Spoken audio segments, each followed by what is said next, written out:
The universe is teeming with countless intelligent life forms.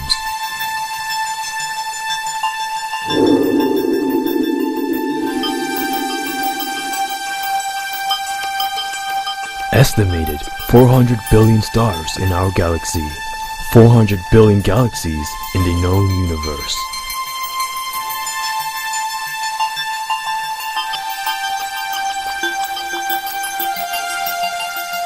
We are not alone on this planet, never have been.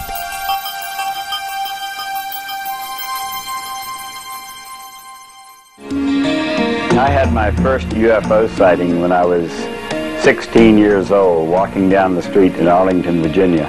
This is the 26th of July, 1952. And the alien vehicles put on a demonstration that the media could not ignore and the government could not cover up. It actually took me 2 years after seeing those 7 red star-like objects wandering in random motion over Washington, D.C., 11:30 in the evening, to 2 years of study to accept for myself that some UFOs are vehicles controlled by more advanced intelligence. The UFOs are not a threat. They're not the enemy. The threat is from the panic of people who are not prepared for the matter. The American people are intelligent, they're thoughtful, and they're responsible. They simply deserve to be told the truth, and they have a need to be told the truth. And there essentially is why I'm doing what I'm doing.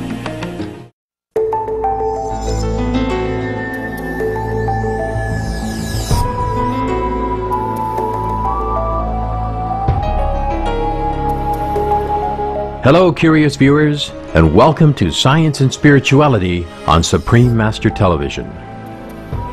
In recent years, there has been an increase in the number of sightings reported globally of unidentified flying objects, or UFOs. Today on our program, we are delighted to present the first in a 3-part series featuring a highly engaging interview with an expert ufologist, Mr. Robert Orel Dean, also known as Bob Dean, a retired Command Sergeant Major in the U.S. Army. He has completed extensive studies in the fields of archaeology, theology, ancient history, psychology, philosophy, and holds the equivalent of a master's degree in emergency management. When he was in the military, Mr. Dean was trained as an intelligence analyst. After retiring from the U.S. Army in 1976, Mr. Dean worked for 14 years as an emergency services manager for the Pima County Sheriff's Emergency Services Department in Arizona, USA. He has previously served as Pima County Director for the Mutual UFO Network, is a former member of the Center for UFO Studies, and was on the board of directors of the Ancient Astronaut Society for 12 years. He has been honored with 3 Lifetime Achievement Awards for his contributions to the field of ufology. Today, Bob Dean continues to take part in conferences, gives media interviews, and participates in radio and television talk shows to share with global audiences his knowledge of UFOs and beings from other worlds.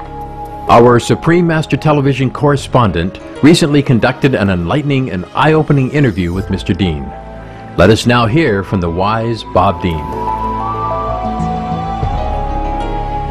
We would first like you to share with our audience when was your first opening to the whole realm of UFOs, and if you could talk a little bit about your background and how you came into this whole field. I was a professional soldier for most of my life, but I didn't get exposed to this reality of the so-called extraterrestrial presence until 1963. I applied for and received an assignment in 1963 to Supreme Headquarters Allied Powers in Europe, a place called SHAPE, and it was one of those choice plum assignments. And I arrived at Paris in the summer of 1963, and immediately my top secret clearance was upgraded to a level called Cosmic Top Secret. It's the highest level of security classification in NATO. And immediately, with my top secret upgrade to Cosmic, I was assigned to a place called SHOCK, the Supreme Headquarters Operations Center, which is the war room.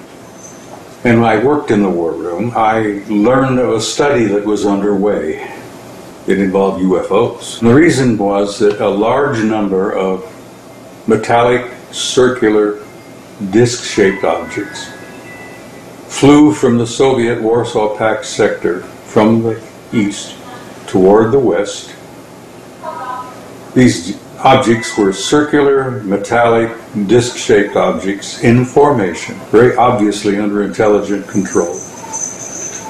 And they flew across Europe, they flew across Germany, France, the southern coast of England, and they turned north over the English Channel, and they disappeared off of NATO radar over the Norwegian Sea on the morning of the 2nd of February in 1961. And it was all over in about 20 minutes. The Soviets thought those objects belonged to us. We thought they belonged to the Soviets. We were to find later that they didn't belong to anybody. And the study was initiated immediately after that event.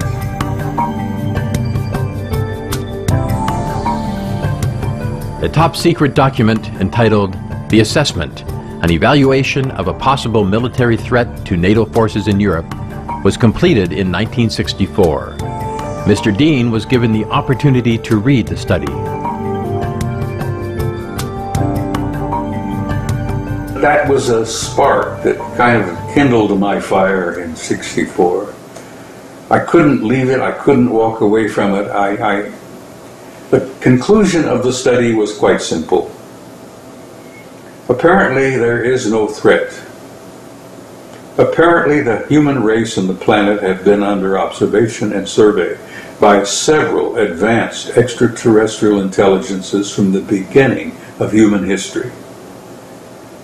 That was one of the conclusions. They concluded apparently there was no threat involved because the repeated manifestation of incredibly advanced technology indicated that if they had been malevolent or hostile, it would have been over a long time ago. And that began my journey. And I haven't turned back since.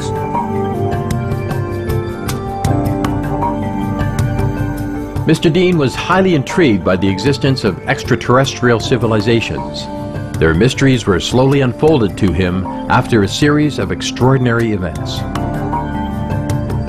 Based on that study, an assessment, I was interested in them. Who are they?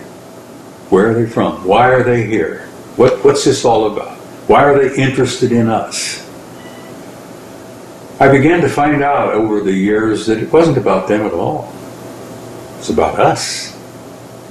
It really is all about us. Who are we? What are we?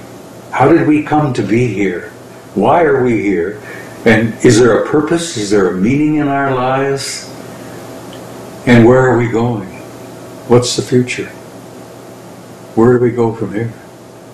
And that's where I've been for the last 20 years. And I've been speaking out openly, bluntly, candidly, loudly about this subject. Over the years I have developed the ability, and I have been fortunate enough to have face-to-face meetings with some of them. I have been aboard their ships. I was even taken to one of their home planets. Apparently I've had an intimate interrelationship with non-human intelligence since I was 2 years old. My whole life has been involved with them to some degree. It took me many, many years before I began to become aware of my personal involvement. And it took me a long time for me to discard my old world paradigm. And I've learned there is a purpose, there is a meaning.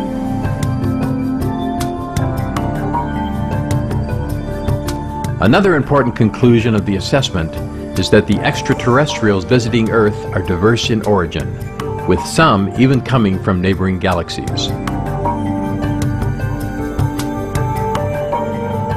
The Shape military study concluded that we were dealing with 4 different groups that had been coming and going.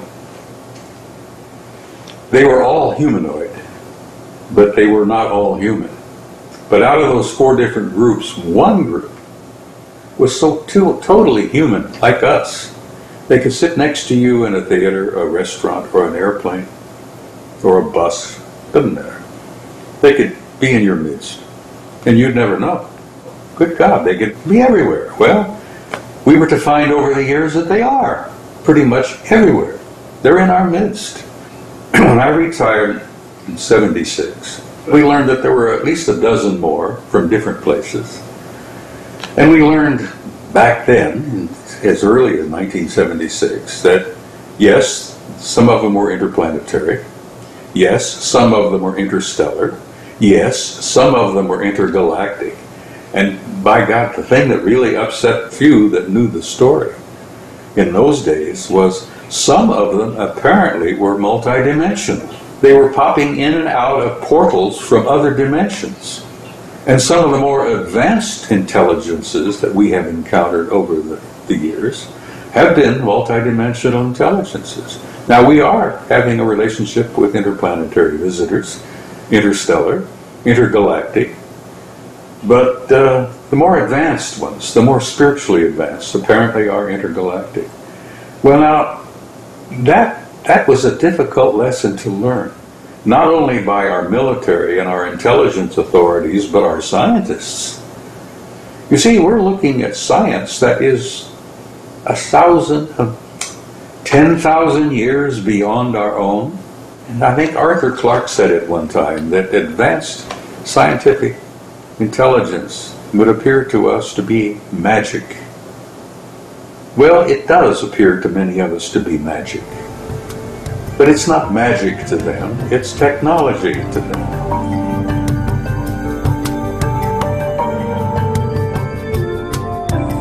Mr. Dean now shares one of the most important things he has learned over the course of his lifetime about the nature of existence.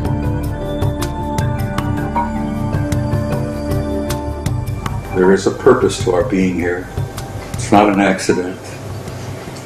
I've learned the reality of reincarnation. I've learned the reality there is no death. I learned the reality there is a God. I concluded we incarnate on this planet, and I've incarnated on this planet many, many times. But I've also had lives on other planets, other star systems, other dimensions. But those who incarnate here on Earth come here for a number of reasons. Basically, it's a school. Planet Earth is one of the better schools in the galaxy. The word is out there that if you can manage to pull off a couple of 3 lifetimes on Earth, you get a silver certificate. Spiritually, you know, you in the great halls out there, you get applause. They take their hat off to you. They bow. If you can go to Earth and pull off 3 or 4 incarnations here, you're highly regarded and you're highly respected. Because this is a tough school down here. And those things are important. I'll be 82 on my next birthday. And I've been invited to speak at 3 more conferences next year. And I agreed to come to this interview with you this afternoon because I think this is important, that what I've learned and what I have experienced, it's important to share with people and let them know that there is nothing to fear and that the human race has a glorious future.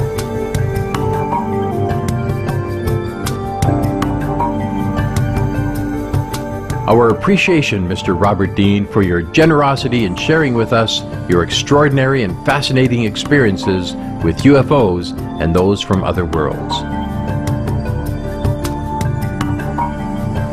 Precious viewers, thank you for your presence today on our program.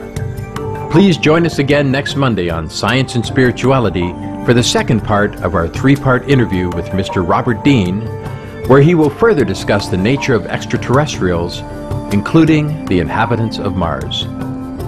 Coming up next is Words of Wisdom after Noteworthy News. May all humanity soon embrace open-mindedness and the highest of virtues so our planet can make a quantum leap in spiritual level and fully integrate with our intergalactic family.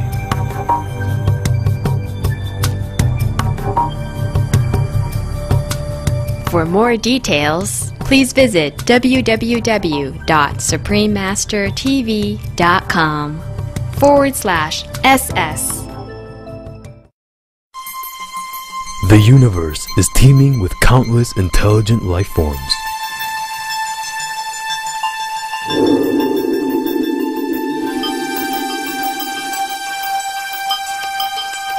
Estimated 400 billion stars in our galaxy, 400 billion galaxies in the known universe.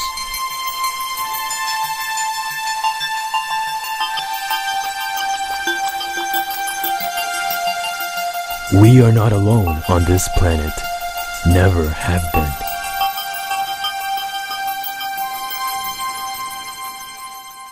We've been to the moon, we've been to Mars, and apparently some of our people have been to other star systems. Because apparently 40 years ago we developed not only zero-point energy, but we developed anti-gravity, and we developed the ability to fly faster than the speed of light.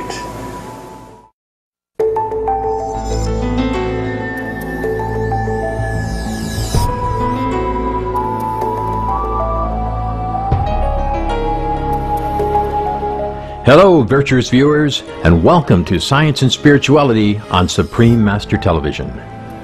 In recent years, there has been an increase in the number of sightings reported globally of unidentified flying objects, or UFOs. Today on our program, we are delighted to present the second part in a three-part series featuring a highly engaging interview with an expert ufologist, Mr. Robert Orel Dean, also known as Bob Dean, a retired Command Sergeant Major in the U.S. Army. Last week on Science and Spirituality, Mr. Dean revealed that while serving in the military, he was authorized to read a top-secret document called the Assessment. The assessment concluded that the Earth has been under detailed observation by extraterrestrials since the beginning of human history. He states the culture, technology, and development of these otherworldly beings far surpasses anything found on Earth. Bob Dean retired from the Army in 1976, and at that point, he says members of more than a dozen different extraterrestrial civilizations had come to Earth. These individuals are from across the universe and sometimes from other dimensions.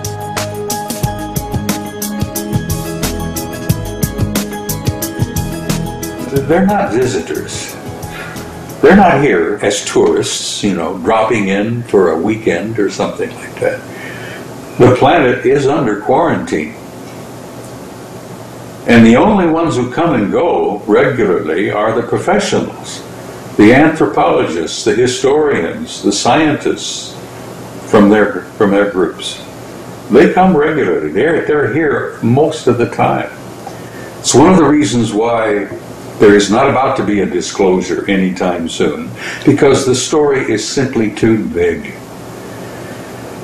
The things we've seen and the things I've learned firsthand is that this beautiful, wonderful planet that our ancestors called Gaia looked upon her as a goddess, that the planet was alive. Well, I've learned that that's true. This beautiful little blue-green planet is alive. But this planet apparently is one of the richest and ripest zoological gardens in this quadrant of the galaxy. The life forms, the flora and fauna on this planet are practically infinite. Now that's why Earth is such a valuable commodity. There are probably thousands of intelligent species out there. Look upon this little tiny planet, this zoological garden, as an incredibly valuable commodity. I point out to people, you're part of the fauna. It may be difficult for your ego to deal with. You are simply an occupant in this zoological garden. But now we're dealing with the custodians. They're not visitors. They're not owners. The word that I've gotten it from them, they're kind of custodians. They're protecting and looking after the life on this planet. And the human race is part of that fauna. Our world is currently going through many serious challenges, most notably climate change. Many spiritual leaders, visionaries, and others see this as a very crucial period for humanity's development. The human race, the whole species, is undergoing a transcendent transformation, literally, from one level of species, one race, into another. The human race is undergoing a form of what I call late adolescence. And I point out to people, if you remember your own adolescence, and you remember how painful it was and how difficult it was, the whole species is undergoing a transition from adolescence into adulthood. And we've got some good friends in high places out there, and fortunately, some very good friends who want to see us make it. They don't own us. We are not property, as Charles Fort said one time. But we are not quite finished yet as a race. We are a work in progress. We are an unfinished product. And we've got some good friends in high places that are trying to assist us, to help us get through this transition. And it's an awkward period. But I believe in the human race. It has a future. We are having some rough and difficult times, but we're going to make it.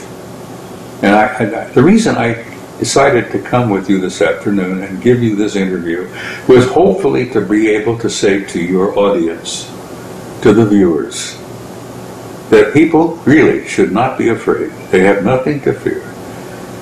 We're going to make it through, and we are going to reach a form of adulthood, and we are in time going out there and take our rightful place in this infinite universe filled with intelligent life.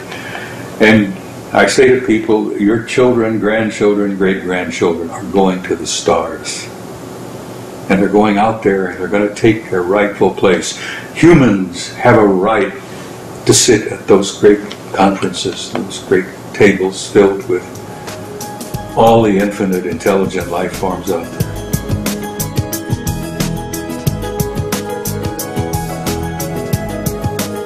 Does our galaxy have a governance system? We asked Mr. Dean whether there is some sort of galactic federation that oversees the affairs of the Milky Way.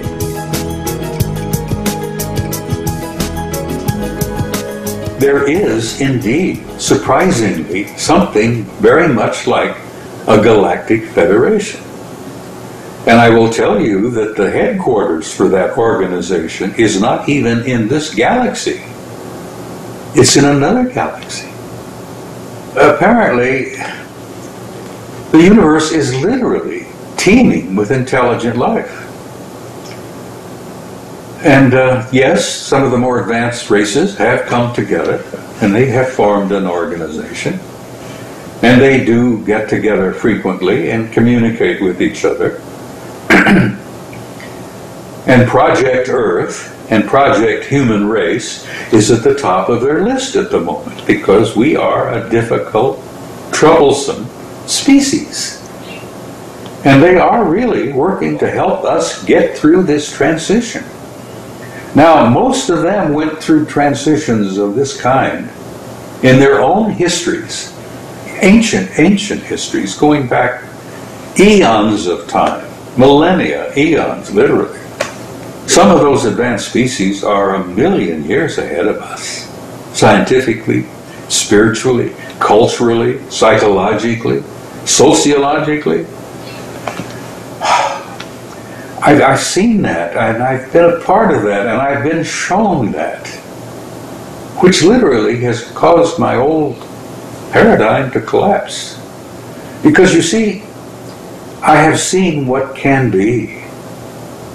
I have seen what the human species can ultimately become.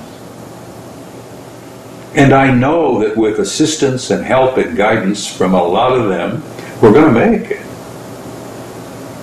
But having seen that, and then coming back and living in this world, I find it very painful.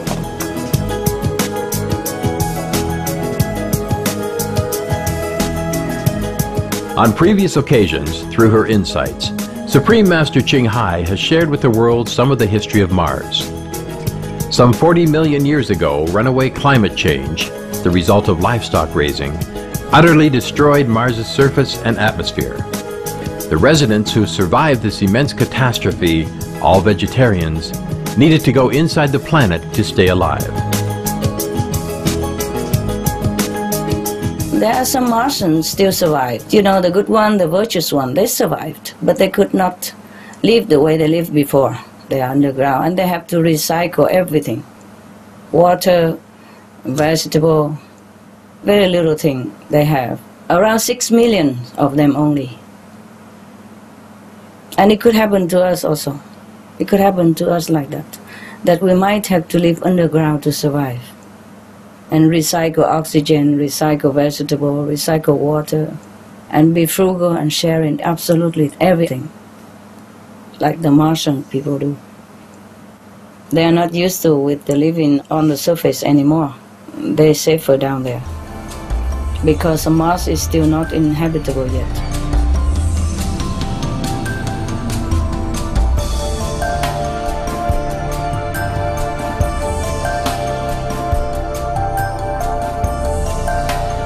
Well, she's right in the fact that there is life on Mars. There is a remnant of a vast civilization on Mars. Mars underwent some very terrible times, tectonically, I think, meteorologically. Mars suffered a great deal. There was some problems, earthquakes. Mars lost most of its surface seas. It lost most of its atmosphere, and the survivors of those cataclysms literally had to go underground. And there are large cities under the surface on Mars. I gave you a photograph taken by the Soviet Phobos 2 spacecraft some years ago, showing a city the size of Chicago.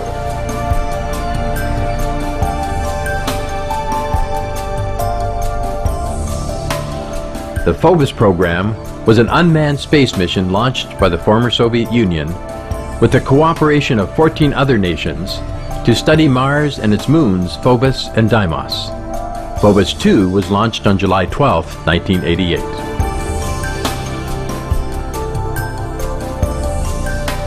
Now this is a gigantic object coming up from the surface of Mars. Like what size are we talking about? Oh, we're talking about a mile, maybe at least. While it was in orbit, Phobos 2 took a number of other pictures. Oh, yes, this one. And that was Phobos 2, yeah. Now this is an underground city on Mars the size of Chicago. And it's generated an enormous amount of heat. It's taken in the infrared. But you can look and you can see the city streets and the blocks and all that, and you know, there's a lot of people living there, I'm sure. A couple of the other pictures that I show regularly at my presentations were taken by Apollo 13 on the way to the moon. That object's 5 miles long. That's a big mothership. I got to know a NASA retired scientist, Norman Berggren, and he published a book called The Ringmakers of Saturn. And in that book, there were a whole bunch of pictures. This one, taken by Voyager 1, 1980, this object here is 2,000 miles long, 450 miles in diameter, and it's artificial, under intelligent control, and it moves around out there. Now this is actually the ring of Saturn here? This is one of the rings, a portion of it. Mr. Dean believes that in order for our world to join the higher order of planetary systems, humanity needs to quickly advance in its development, and thus a global wake-up call for action is urgently needed.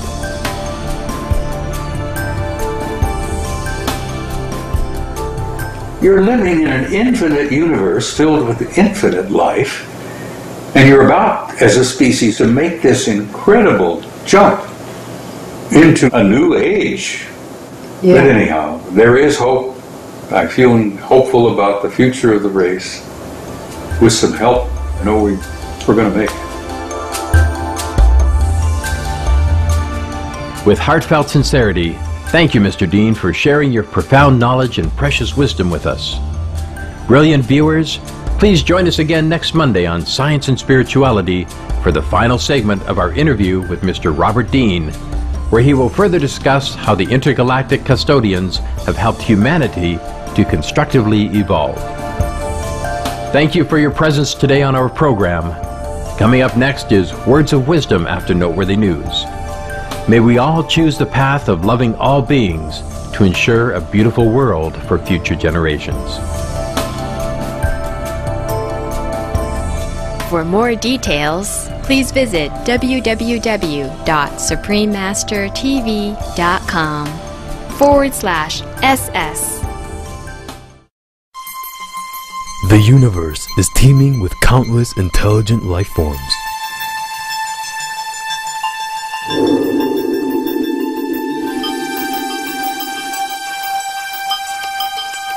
Estimated 400 billion stars in our galaxy, 400 billion galaxies in the known universe.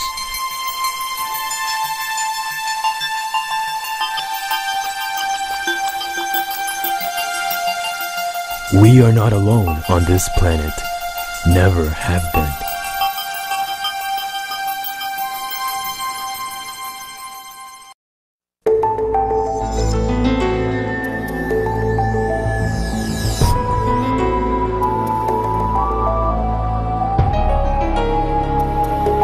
Hello, wise viewers, and welcome to Science and Spirituality on Supreme Master Television. In recent years, there has been an increase in the number of sightings reported globally of unidentified flying objects, or UFOs. Today on our program, we are delighted to present the third and final part in a three-part series featuring a highly engaging interview with an expert ufologist, Mr. Robert Orel Dean, also known as Bob Dean, a retired Command Sergeant Major in the U.S. Army. While serving in the military in the 1960s, Bob Dean was authorized to read a top-secret document called the Assessment. The assessment concluded that the Earth has been under detailed observation by extraterrestrials since the beginning of human history. Based upon the report and his own first-hand experiences in interacting with otherworldly beings, Mr. Dean believes that their culture, technology, and development far surpass anything found on Earth. We now continue our intriguing discussion with him about intergalactic civilizations and how they are assisting our world in evolving to a higher level of existence.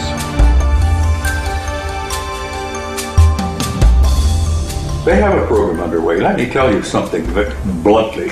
They could have brought about full disclosure anytime they wanted. Now, if they were to park some of their giant motherships, the one 5 and 10 miles long, over large American cities, and simply hover over Chicago, New York, Philadelphia, San Francisco, and just sit up there, you know, for a while, they would make the disclosure take place. So they are probably as concerned as some of our military and governmental authorities are to. They don't want to shock people. There is a psychic shock that people can experience when they are confronted with the reality that they're not prepared to deal with, like my experience with them. What about the UFO sightings that are frequently made across the world? Why do we sometimes see them in the sky? Some of the craft in your skies are theirs. Some of the craft are ours. Some of the best ones are theirs. We're not quite yet where they are. And one of the reasons you see them is that they're showing themselves to you. They hovered over O'Hare Airport, Chicago, last year. They do this gently and subtly. It's non-threatening. But it's sort of like you say, hey, wake up down there, you know. Look up here. Pay attention. What do you make of this? There's more and more and more of this, and you're going to see, as the year goes on, you're going to see more of the giant triangles hovering over cities, bases, airports. And there are going to be pictures taken, and people are going to look up, and the people are going to say, ooh, What do you suppose? Could it be? So they do that, and they've been doing it for a long time. They're trying to gently bring us to a point where we can accept the reality of their presence without psychic shock, because they want to avoid that. As I say, they know us better than we know ourselves. So that must be the crop circle phenomenon as well. The crop circle is a subliminal way of communicating with us. It communicates with our subconscious. Those images, oh, they're incredible. The real ones, the beautiful, beautiful ones, are made by some of them, and they affect us at the sub-level of intelligence, our subconscious. And I'm told that there are new ones this season that are just out of this world. Apparently they made 2 circles that were by each individual and are not quite finished, and yet you overlay the images of them and you get the same kind of picture you get on the Shroud of Turin.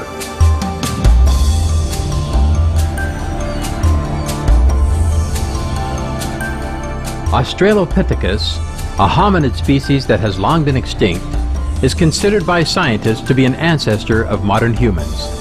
Bob Dean says the creation of the human race is due to the work of beings from beyond our planet.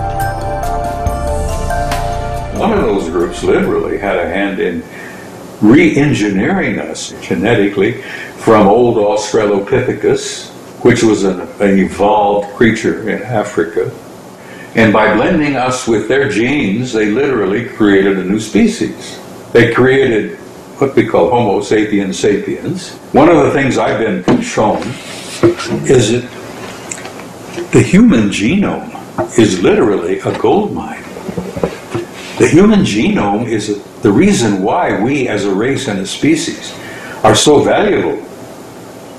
Our genome is a blend, a collection of an infinite variety of genetic factors from a number of different groups and races out there. And this little test tube, this little petri dish we're living in down here, is literally a gold mine. Extraterrestrial geneticists look upon this human species, this genome that we are, as unique. We are unique, which makes us precious to them.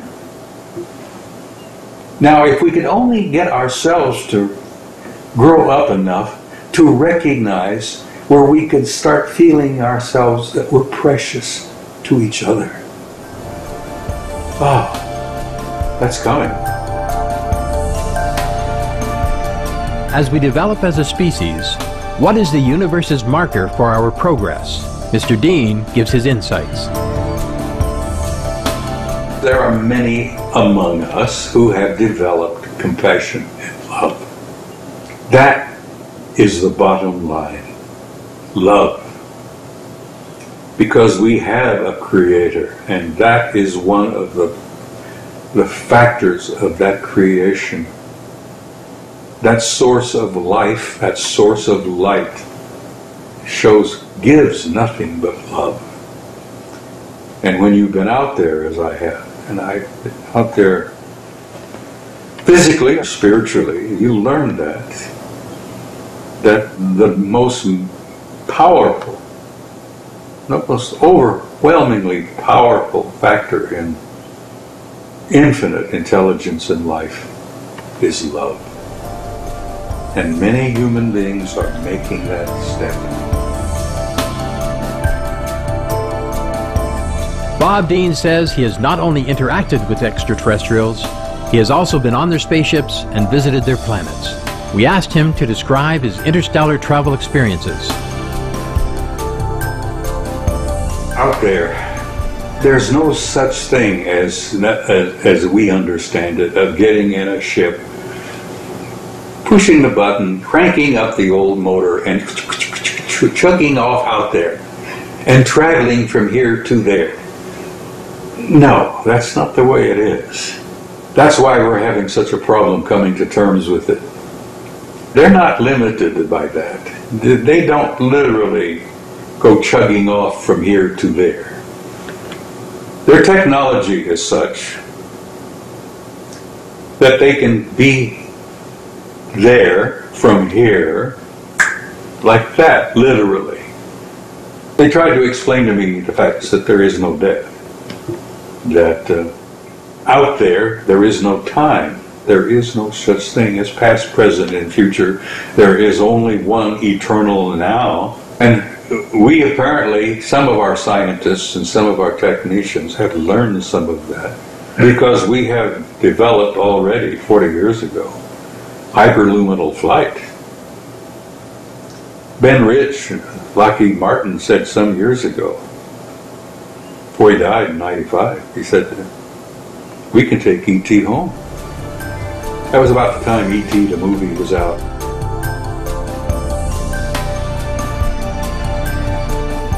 On previous occasions, through her insights, Supreme Master Ching Hai has shared with the world some of the history of Mars. Some 40 million years ago, runaway climate change, the result of livestock raising, utterly destroyed Mars's surface and atmosphere. The residents who survived this immense catastrophe, all vegetarians, needed to go inside the planet to stay alive. There are some Martians still survived. You know, the good one, the virtuous one, they survived. But they could not live the way they lived before. They are underground and they have to recycle everything. Water, vegetable, very little thing they have.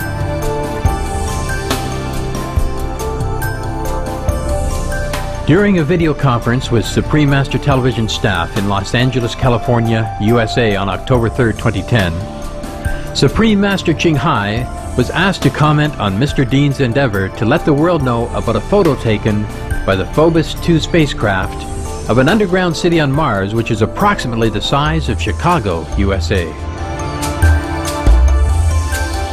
So courageous. We have to give him a hero award.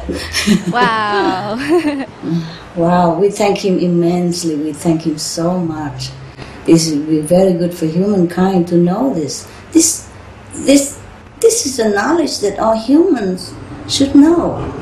Okay? Yes. I don't know why they kept it secret. Okay, never mind. Now we know, and it's good. We have to thank Mr. Orel Dean so much. I love this guy. Tell him I love him, all right? Yes, Master. Tell him I thank him immensely for this confirmation. Yes. All right. Oh, thank God that somebody knew about it and confirmed it, huh? It's just good to have confirmation, right? To find out more about the Sun, the Earth, the cosmos, UFOs, and more, please tune in to Supreme Master Television for the full broadcast of this video conference at a later date on Between Master and Disciples with multi-language subtitles. Mr. Dean has these final thoughts on humanity's future based upon his experiences with extraterrestrial civilizations.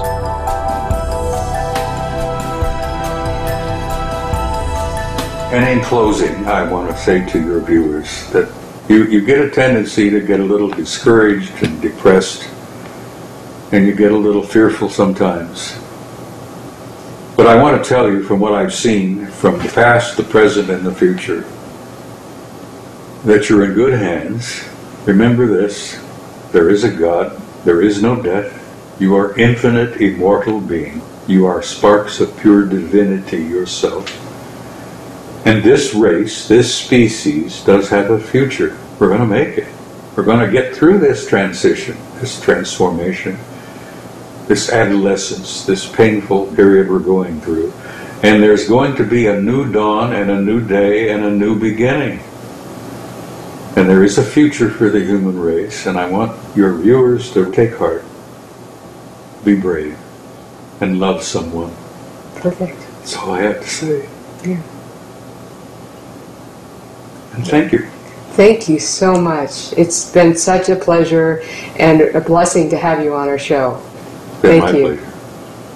And give my regards to the lady. Supreme Master Ching Hai, yes. Will do. Thank you. Okay, thank you.